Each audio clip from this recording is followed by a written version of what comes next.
You guys, it's basically almost Christmas time.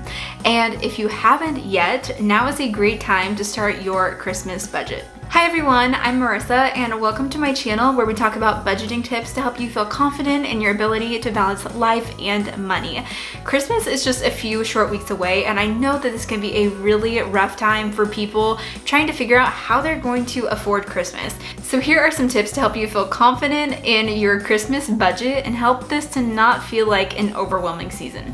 Creating a budget for Christmas is so important, and I love budgeting because it gives you the permission to spend. So I've actually created a Christmas budget template, so if you're interested in checking it out, it's on my Etsy shop for $5. I will have a link to it down below, so if you're wanting to prepare your Christmas budget, you can do so there. So the first thing to do when starting your Christmas budget is to write down everyone who you plan on buying for this Christmas. This includes your spouse, your kids, your niece and nephew, your parents, your siblings, your coworkers, whoever you are expecting to get a gift for, even if it's small. Write down their names on a piece of paper so you know who you're actually going to be buying for this year. Now this next part is one that people feel uncomfortable doing, but I don't think that it's weird or uncomfortable at all. You should be writing down how much you plan to spend for each person.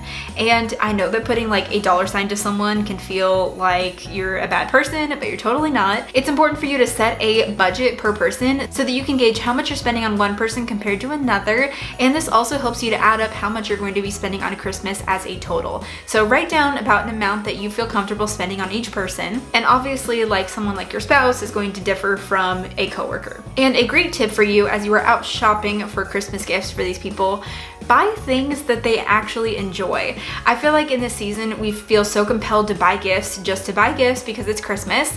And when doing that, you're more just like wasting money. So instead of spending money for the sake of spending money this Christmas, buy something that this person is actually going to appreciate and actually interested in. And honestly, if people don't need or want anything, then maybe you actually don't need to get them a gift this year. I know that sounds bad, but last year, my sister-in-law and her husband who live out of state came in town for Christmas, and we haven't really ever done Christmas together. And with that, we are two grown adult couples and we have the money to buy ourselves things if we really want them. And so we didn't feel like we could send out a list to someone else of like, hey, just buy these things for me and I'll buy these things for you.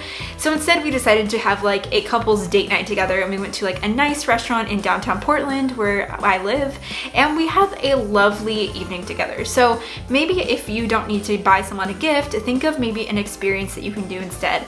And that way you're not wasting money and spending money just because you need to. The next step when budgeting for Christmas is to add up how much you plan to spend on all other Christmas related things like decorations, Christmas activities, travel, and other miscellaneous items. And I think that this is something that people forget when it comes to the grand picture of all Christmas finances, but it's definitely an important one. For example, my husband and I just moved into a house a month ago, and we are first-time home buyers. And with that being said, we don't have any Christmas lights because we've just always lived in an apartment. And so we need to get Christmas lights for outside so we can decorate our house. I mean, we don't need to, but we want to. So that's definitely something that's included in our Christmas budget this year. As well as getting a Christmas tree. We are Oregonians. I always am a fan of the real tree, so we'll go spend like $40 on a real Christmas tree. And so again, that's another thing that we'll add into the Christmas budget. If you're planning on traveling to your in-laws' house for Christmas or to grandma's, then make sure that you're also calculating those travel expenses in your Christmas budget as well. So now's the moment of truth, and you should add up all of those expenses. How much you plan to spend for all of your people on gifts, as well as all of those other Christmas items like decorations, travel, and miscellaneous, and add up to come to a grand total. Now, look at this total. Is this how much you should really be spending for Christmas? Now, Christmas is not the time for you to go into credit card debt to get gifts for people or have an enjoyable Christmas holiday season. And I will never recommend for anyone to go into debt. So if this number is more than what you think you can actually afford, then it's time to make some cuts, and maybe that means that people aren't going to be getting as many gifts as they did in previous years, or you're not going to be doing as many fun activities as you've done in previous times. So make sure that the money that you plan to spend this year for Christmas is definitely something that you feel comfortable doing. But when you have that grand total, a great way to make this more doable throughout the year is by using a sinking fund for Christmas. A sinking fund is basically a savings account where you save for an upcoming expense little by little each month. And I know that we are now in November, and so you have the month of November and the month of December to save for Christmas. So take this number and divide it by 2. But if you're watching this and it's a different time of year, or maybe you can prepare for Christmas 2020. Starting Christmas savings in January is a great idea. We save for Christmas actually starting in January. We would just put $20 a month to Christmas. We honestly don't have that many people to buy for. We don't have kids or nieces and nephews and all those sorts of things. So we honestly don't need to spend very much for Christmas, but it's nice to be able to save for it little by little every month.